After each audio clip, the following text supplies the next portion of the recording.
Привет!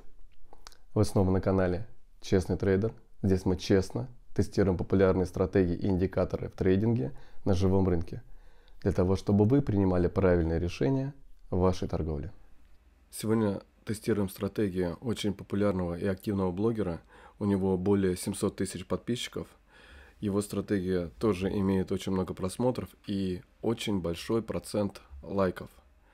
Данная стратегия уникальна тем, что использует три очень популярных индикатора, которые не дублируют друг друга.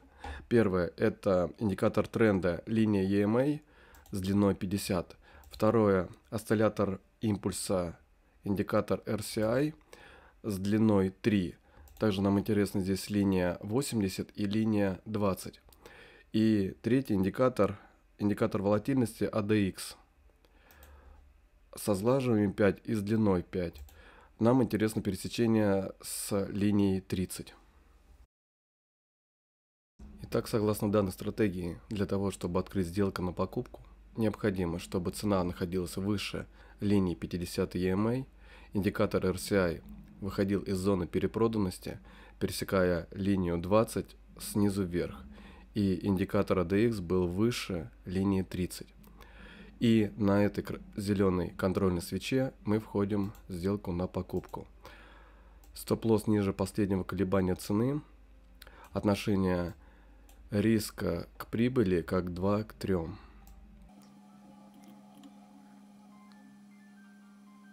Здесь мы видим, что сделка в итоге закрывается с прибылью. Аналогично, для того, чтобы открыть позицию на продажу, необходимо, чтобы цена находилась ниже 50 EMA, индикатор RCI выходил из зоны перекупленности, пересекая линию 80 сверху вниз, и индикатор ADX был выше линии 30. Также важно, чтобы контрольная свеча была красной. Здесь мы открываем позицию на продажу. Отношение прибыли к убыткам как 3 к 2. Сделка быстро закрывается с прибылью. Перед тем, как посмотреть тест стратегии, подпишитесь, пожалуйста, на наш канал и поставьте колокольчик. Это очень сильно нас мотивирует.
Совершив 100 сделок, на которые мы потратили 29 дней, мы очень удивились, что выигрышные сделки составили 50%.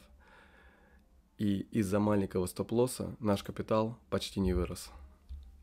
В этой стратегии использовались 3 сильно запаздывающих индикатора, из-за которых мы пропустили все большие движения цены. И так как они не дублируют друг друга, то почти всегда противоречат. И часто такое бывает, что пропустив большое движение цены, индикаторы позволяли нам войти в маленькую убыточную сделку. Тест данной стратегии очередной раз доказал нам о необходимости тщательной проверки любой стратегии, независимо от того, кто представляет данную стратегию. Надеюсь, это видео было для вас очень полезным, и подписывайтесь на канал. Следующее видео будет невероятно интересным.